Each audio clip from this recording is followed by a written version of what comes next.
সালমান শাহের প্রাক্তন স্ত্রী সামিরা হক, যে নামটি আজও এক বড় বিতর্ক। শুনতে অবাক লাগলেও সত্যি। সালমানের মৃত্যুর পর তিনি একাধিকবার বিয়ে করেছেন। বর্তমানে তিনি তার বাবার এক সময়ের বন্ধুর সাথে সংসার করছেন। অথচ ভক্তরা তাকে সালমান শাহের ভালোবাসার মানুষ হিসেবেই মনে রাখতে চেয়েছিল, কিন্তু বাস্তবে সবকিছু উল্টো হয়ে যায়। আজ কোটি ভক্তের চোখে সামিরা এক বিতর্কিত চরিত্র।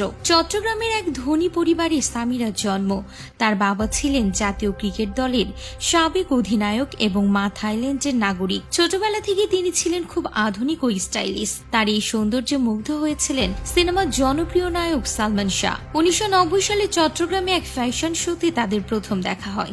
প্রথম দেখাতেই প্রেম, যা থেকে 1992 সালে তারা লুকিয়ে বিয়ে করেন। সালমানের মা নীলা চৌধুরী এই বিয়ে মেনে না নিলেও তারা ভালোবাসার টানে সংসার শুরু করেন। তাদের জীবনটা সিনেমার গল্পের মতো সুন্দর হলেও তা বেশি দিন টেকেনি। মাত্র 4 বছর পর 1996 সালে হঠাৎ করে মারা যান সালমান শাহ। তার এই মৃত্যু আজও এক বিরাট রহস্য। সালমানের মৃত্যুর পর সবকিছু ওলটপালট হয়ে যায়। তার পরিবার ও ভক্তরা দাবি করেন এটি আত্মহত্যা নয়, হত্যাকাণ্ড।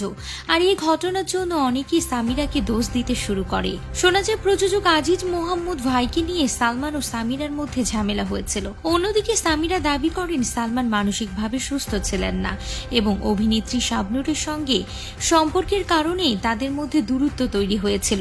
আদালত সালমানের মৃত্যুকে আত্মহত্যা বললেও তার পরিবার তা আজও মানতে নারাজ। সালমানের মৃত্যুর পর বিতর্ক সামিরার পিছু ছাড়েনি। তিনি প্রথমে সালমানের বন্ধু মুস্তাককে বিয়ে করেন, কিন্তু সেই সংসার টেকেনি।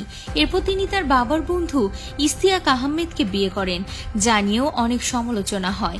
আজ এত বছর পরেও সামিরার সবচেয়ে বড় পরিচয় হলো তিনি সালমান শাহের স্ত্রী। এই পরিচয় তাকে একদিকে যেমন পরিচিতি দিয়েছে, তেমনি জন্ম দিয়েছে সীমাহীন বিতর্ক আর ঘৃণা। এখন সবাই চাচ্ছে তাকে দ্রুত গ্রেপ্তার করা হোক।